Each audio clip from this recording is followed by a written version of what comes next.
भाषा शिक्षण हे विषय खूप गांभीर्याने घ्यायचे असतात आणि त्यातले जे तज्ज्ञ आहेत त्या तज्ज्ञांचं मार्गदर्शन घेऊन आपण पुढे गेलं पाहिजे.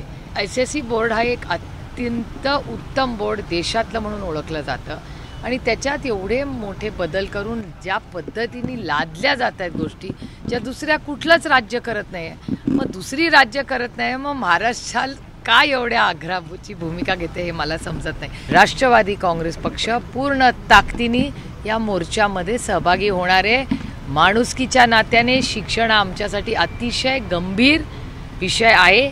याच्यासाठी समितीने निर्णय घेतला आहे, आम्ही नाही घेतलेला.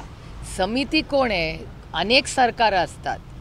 मी विनम्रपणे देवेंद्रजींना सांगू इच्छिते, त्यांना एवढंच नक्की माहिती आहे की या समित्या कशासाठी असतात. त्या निर्णय प्रक्रियेसाठी नसतात, त्या रेकमेंडेशन्स असतात. का आता मी स्वतः इन्कम टॅक्सचं बिल करते, त्या कमिटीवर मी आहे. वन नेशन वन इलेक्शनच्या कमिटीवर आम्ही सरकारला रेकमेंडेशन करतो. आता त्या बिलाची अंमलबजावणी आम्ही म्हणतोय तसं करायचं नाही, करायचं का नाही हा फायनल निर्णय निर्मलाजी करणार ना, आम्ही नाही करणार. म्हणून त्या मंत्री आहेत आणि आम्ही कमिटी आहोत.